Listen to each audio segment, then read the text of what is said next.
Good morning and welcome to MBA batch of Luth Mata Institute of Management Studies, LIMS Business News. Let's get the news rolling with the top 6 business news. Amazon memo High Court to enforce order. Amazon, which won interim legally effective its future group in a Singapore court, is likely to move on Indian High Court by next week to enforce the verdict if future declines to pursue arbitration proceedings in the city-state. Two people ahead of the development said Amazon and Future have a week's time to mutually agree on whether to continue with the arbitration proceedings at the Singapore International Arbitration Centre, filing which a long-winding legal tussle between both sides is likely. The people said seeking anonymity. The Singapore court restrained Future from selling its assets to Reliance Industries Limited on Sunday.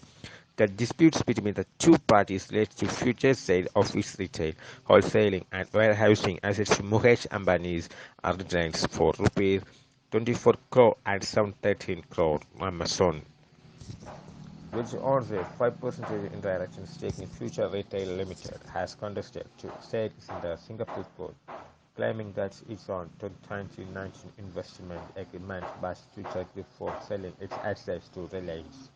It has to be decided within 7 days whether both parties wish to continue with ICAC proceedings and waits for its final judgment, one of the two people said. Hello, myself Dil Kumar Gurung from Sikkim. Today's headline: IKEA parent planning to set up shopping malls in India. Centers being explored in Delhi, NCR, Mumbai and Bengaluru. Now news in detail. Swedish giant Inca Group, which owns the famous furniture and lifestyle brand IKEA, is planning to bring its retail format Inca Centers anchored by an IKEA store into India. Sources say that the company is looking to set up these centers in cities of Delhi, NCR, Mumbai and the Bengaluru. Piramal Housing Finance notifies CCA of proposed bid for DHFL. Piramal Capital and Housing Finance has notified the Competition Commission of India of its proposed bid for Divan Housing Finance on Wednesday. The bid was pursuant to its submission to DHFL's Committee of Creditors in response to ongoing corporate insolvency resolution process against bankrupt Housing Financial, PCHFL said in its filing with the CCA. The move comes in backdrop of COC asking the 4 main bidders to come up with better bids for DHFLs by end of October. The bidders included the Adani Group, US-based Oaktree, Hong Kong-based SC Lowy and Piramal Enterprises. Piramal had made an offer of Rs 12,000 crore for the debt-ridden firm's retail book, while Oaktree offered Rs 20,000 crore for the entire firm. The Adani Group had bid Rs 3,000 crore for DHFL's Wholesale and Slum Rehabilitation Authority portfolio, valued at Rs 40,000 crore, while SC Lowy's bid came with too many conditions to be favored by the lenders. Against admitted liabilities of Rs 95,000 crore, the highest bid from Oaktree would require lenders to take a massive of Rs 65,000 crore haircut. The COC is led by the State Bank of India with an exposure of Rs 10,000 crore, while the Life Insurance Corporation of India and Employees Provident Fund Organization also have same exposure. Lenders were unlikely to consider the bid as they were far below the fair value and liquidation value arrived at by the independent valuers on behalf of the debtors, according to reports. Hey, it's lmims representing Group 3 with today's news. Airtel bats for hike in voice data rates.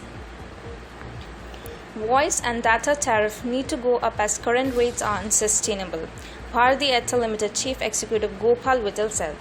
Addressing analysts at a post-earning conference call on Wednesday, Vittal did not give a timeline for a tariff hike, but expressed confidence about higher prices in future. Vittal said that telco aims to achieve an average revenue per user of 200 rupees and 300 rupees eventually. Airtel's ARPU rose to 162 in September quarter from 128 a year ago and 157 in the June quarter. Vittal said Airtel will continue to focus on serving quality 4G customers, a trend seen in the September quarter as well.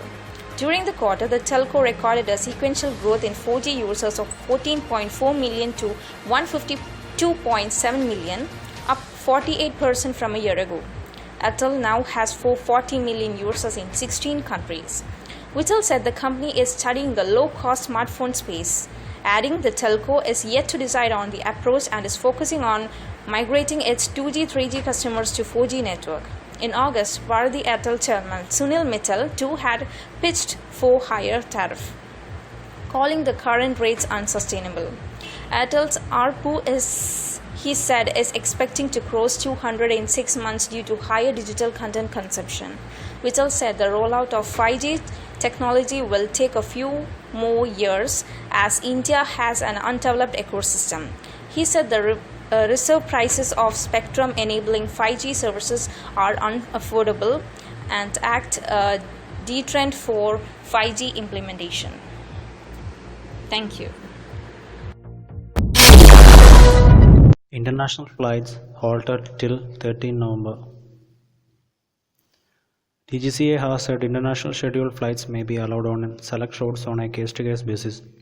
International flights to and from India will remain suspended till 13 November, the Director General of Civil Aviation said.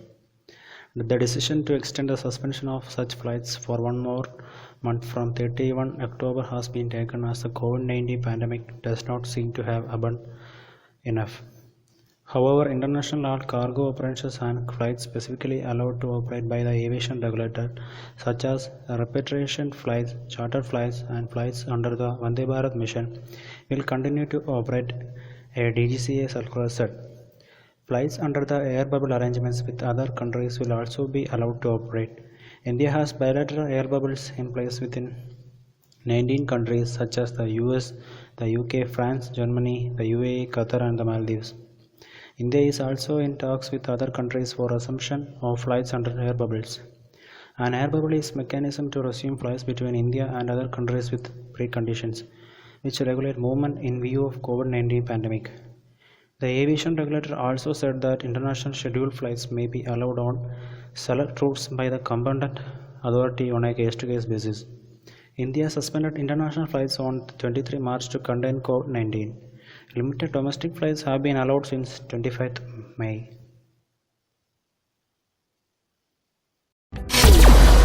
Welcome to Business News. I'm Anjali. Today's news. Samsung Electronics net profit jumped by almost half in the third quarter, it reported Thursday, as its mobile and chip businesses were boosted by US sanctions against its Chinese rival Huawei. The world's biggest memory chip maker said profits in the July to September period were up 48.8% year-on-year to 9.36 trillion won, beating expectations according to Bloomberg News. Samsung has been quite aggressive in new launches as well as channel strategies riding on the ongoing anti-China sentiment. Prachur Singh, a senior analyst at the Market Observer Counterpoint, told AFP. Therefore, contract prices of server DRAM products continue to descend to new launches. It went on forecasting a 13 to 18% drop in the fourth quarter. Thank you.